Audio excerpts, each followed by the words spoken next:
والفجر وليال عشر والشفع والوتر.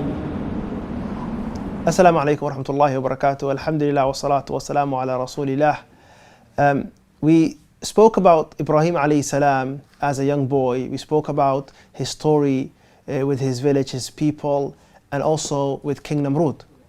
Prophet Ibrahim alayhi salam was married to a woman called Sara. And Sara was a believer as well. And our Prophet Muhammad sallallahu alayhi wasallam mentioned a beautiful story about her. And that is when Ibrahim alayhi salam made hijrah. And he left the place where people were worshipping idols and this tyrant king, and he left Babylon. He came upon a land which is where Egypt is, and there was a king there who was a jabbar, a tyrant. And there was a custom there, and the custom was that the king would take any woman that he would like, and he would kill her husband and take her as her own wife, his own wife.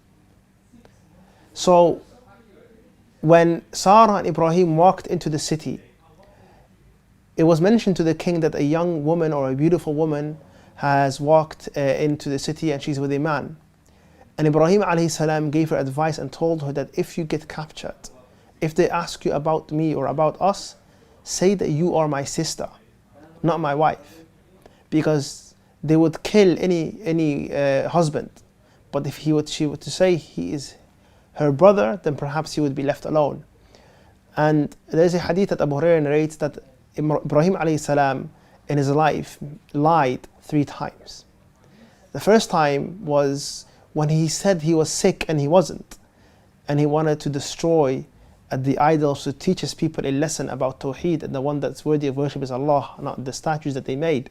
The other time was when they asked him who destroyed our idols, and he said it is the biggest one, why don't you ask it? And the third one was when he said, say I am your brother and you are my sister, for you are my sister in Islam. So Sarah gets captured and she's taken to the king. And when she's taken to the king, Ibrahim alayhi salam started praying. And this is the sunnah, my brothers and sisters, that when you are in a difficult situation, that you pray to Allah subhanahu wa ta'ala. And Sara, she was then made to look beautiful and to be presentable for the king. And when she was brought to him, he decided to grab her, or he extended his hand to her. But the moment he was about to grab her, he became paralyzed and he couldn't move. And this was because Sara was making dua to Allah subhanahu wa ta'ala and asking Allah to protect her from this evil man and to keep her pure and chaste for her husband. And the king then said, please release me.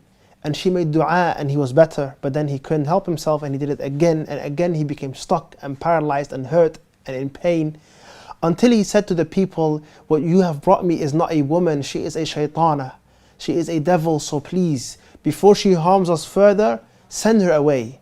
And he gave her a gift, and that gift was Hajar. Hajar, he said, take her as a maid, as a khadima as well. So unharmed, again, Ibrahim, his wife, his family, always under the protection of Allah subhanahu wa ta'ala, no matter who they face. When he faced Namrud, when he faced his village, and they threw him into the fire, when he faced his father, Ibrahim was always under the protection of the Almighty subhanahu wa ta'ala. Then Sara comes upon Ibrahim and he is still in prayer. And then he sees, and Hajar is with her as well.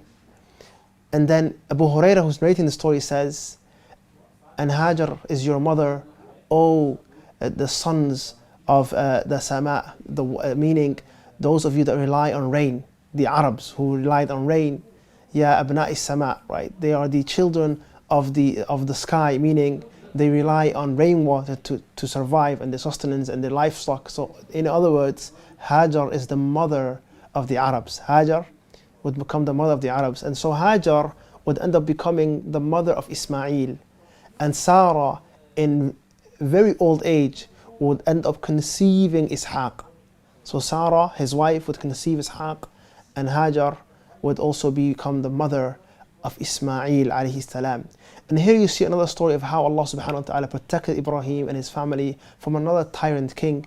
And it shows you how much Sara trusted in Allah subhanahu wa ta'ala, how much Ibraheem trusted in Allah and relied upon Allah and was in prayer all this time when these people took his wife captive.